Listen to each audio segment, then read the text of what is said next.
I work with dance and psychology, which is my kind of area of focus. I'm particularly interested in psychology because I believe it has an incredible ability to unpack underlying reasoning behind how we behave as humans. So, and I feel like this is very connected to dance's ability to reveal a lot about the human condition. More and more I'm thinking about how I can use my practice to deal with specific issues in society or with, between humans. And as a result, I tend to work a lot more interdisciplinary. And sometimes, I guess I just believe that sometimes dance in isolation isn't always the best way of communicating a message. So I often kind of use my idea and how I engage with my audiences as priority in my practice. And as a result, then kind of I work with movement and dance accordingly. So that's why sometimes I refer to dance in a broader kind of framework of art. So I kind of speak a lot more about art and psychology. But naturally, as a dance artist, my starting point is my body and kinesthetic kind of awareness. Okay, so as a choreographer, my dance practice is very much derived from some postgraduate research I did into how we communicate through body language and how we communicate through dance. So around 65% of our messages are conveyed through non-verbal communication.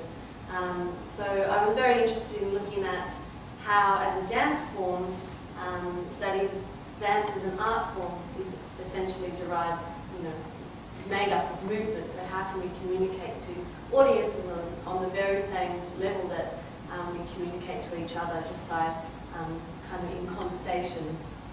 So I very much look at kind of the way we stand, gestures, where we look, spatial relationships, and I kind of manipulate that, using that as a starting point. I manipulate that and exaggerate it until it becomes kind of contemporary dance. So often my work will have very kind of pedestrian movement, but go up to the kind of highly virtuosic contemporary dance.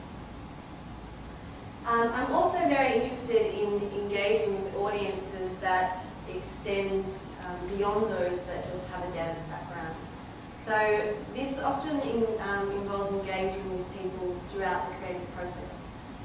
For example, a work of mine, which is photographed here, was called A Collection of Various Selves. An awful title which I was stuck with, but that's alright. But basically, this work researched the more negative sides of positive thinking. Of course, I'm a very positive person and a positive thinker, but I came across some psychology research that looked at how the positive thinking movement in terms of pop culture actually affected society's ability to deal with sadness and the pressure we feel as humans to then kind of project an illusion of success and independence and happiness to the public eye. So this work and this project started off with psychology research and investigating that on a theoretical level. But then I opened up the conversation to the broader public through social networking because I find it a very fascinating medium. It's incredibly public, but for some reason people feel that quite protected in being able to kind of share a lot of very, very personal information. I found that quite interesting. So basically what I did was ask a lot of questions, share a lot of research, and facilitate a conversation with about over 800 people. And they all engaged in conversations that then are translated into the creation of the work itself. So a lot of the text that was used in the work was derived from those conversations that happened on Facebook and Twitter. But more importantly for me was how the artistic process actually engaged with audiences that usually weren't engaged with the artistic process. and opened up a conversation about something that usually isn't spoken about in the public eye. And I found, for me, that was an incredibly valuable part of the artistic project. So it made me kind of really, oh, which one am I clicking here? Here we go. Really look at the question of how we use the artistic process to make people think more deeply about issues in our society. So, for example, this was kind of looking at areas of happiness and sadness and opening up a conversation. I think that artists have a real ability to find creative ways to open up these discussions. Will make people think about things in a different and more considerate light. But it's all very well to say this, but I think that we also really have to consider who we're actually talking to and who we're opening up these conversations with. You know, are we making art just for art audiences, or are we trying to think about creative ways to open up the discussion with the kind of broader audience? I also just wanted to have a talk about a work that I did, which was called 15. So because it marked quite a significant shift in my artistic practice. So basically, 15 was a dance work and a social experiment that was set in peak hour pedestrian traffic.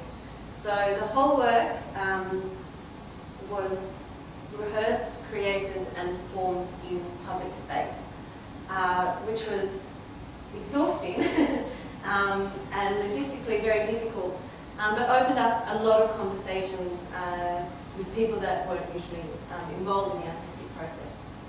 So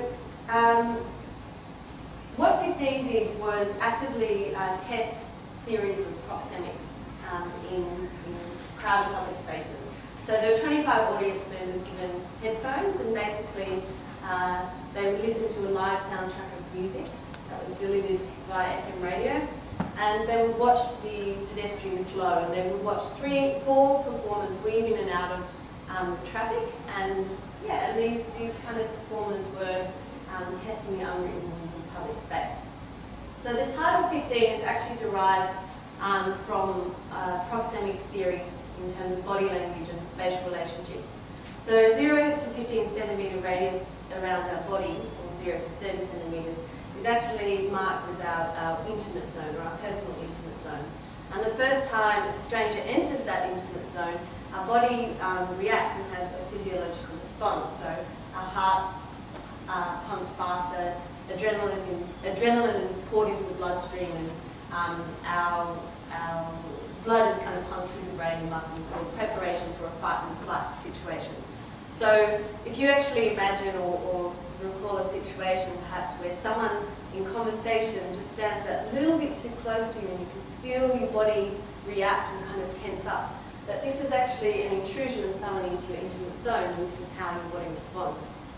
So basically in the city, we have an unavoidable intrusion of strangers into our intimate zone.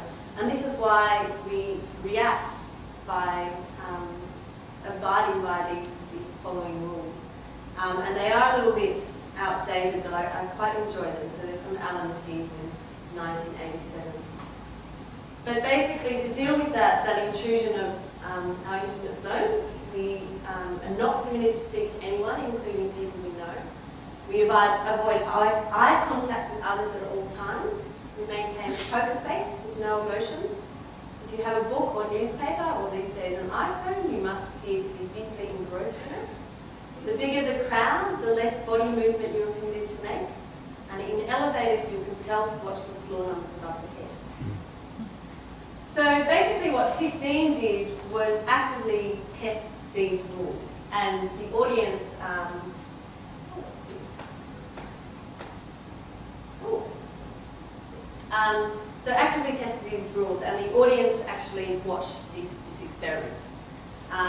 So they would weave in and out of the traffic, they would smile at people, they would perform aerobics, they would close their eyes and move through the traffic with high pedestrian flow really slowly to see how kind of people moved around. At one point, a girl also collapses on the ground. She has a panic attack and collapses on the ground for about 2 or 3 minutes. And you sit and you watch and you see if anyone is actually going to pick her up. I'll show you a little video just to help kind of articulate this. Whenever we address a large group of people, this is the comfortable distance at which we choose to stand. 2. Social zone, 1.2 to 3.6 metres.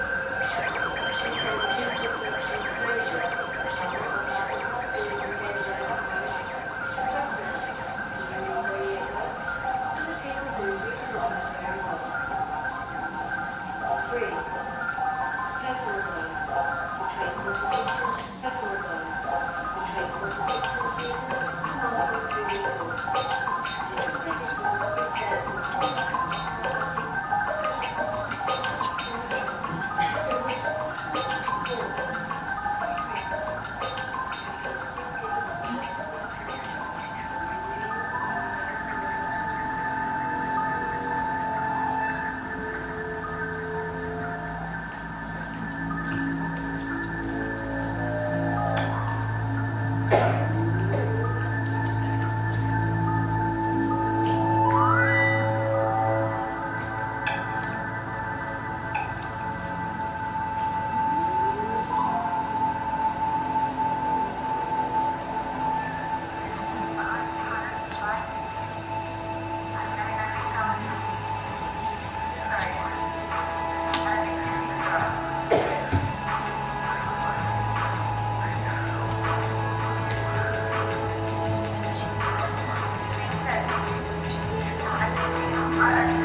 Thank you very much.